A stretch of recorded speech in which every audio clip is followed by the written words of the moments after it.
오늘 오후 헌법재판소에서는 윤석열 대통령의 탄핵 심판 10차 변론기일 열립니다.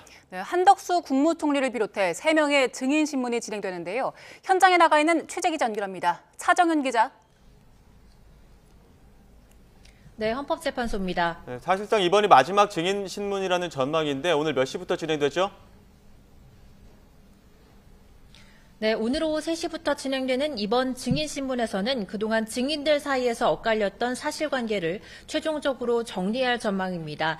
첫 번째 증인인 한 총리 신문에서는 비상계엄 당시 국무회의가 적법했는지를 두고 양측이 다툴 것으로 보입니다.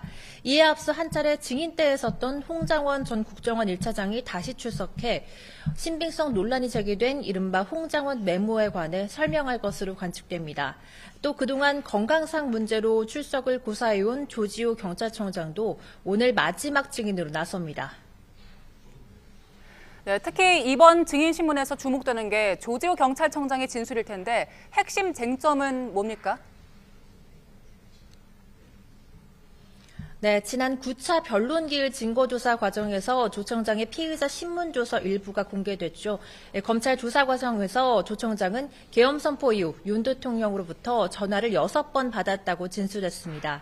특히 주목됐던 부분은 통화 내내 윤 대통령이 국회에 들어가는 의원들은 다 불법이라면서 체포하라고 지시했다는 건데요. 체포 지시 증언과 국회 봉쇄 관련에 대한 핵심 증인인 만큼 이 부분에 대한 신문이 집중적으로 이루어질 것으로 보입니다.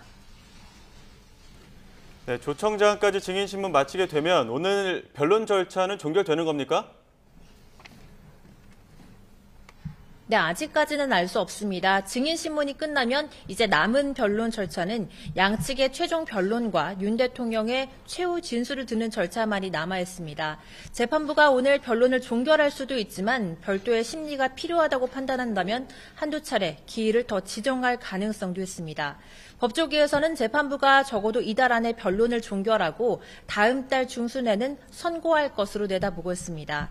오늘 오전 법원 출석에 이어 윤 대통령이 오후 탄핵 심판에 직접 나설지는 조금 전 윤갑근 변호사가 말한 것처럼 아직 검토 중인 것으로 확인됐습니다.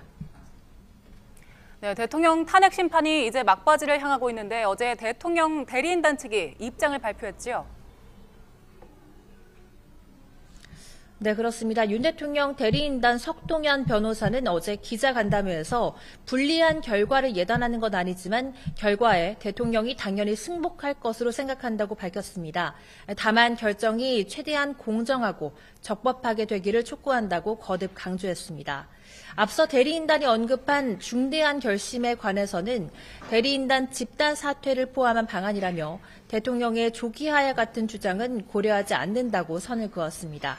지금까지 헌법재판소에서 YTN 차정은입니다.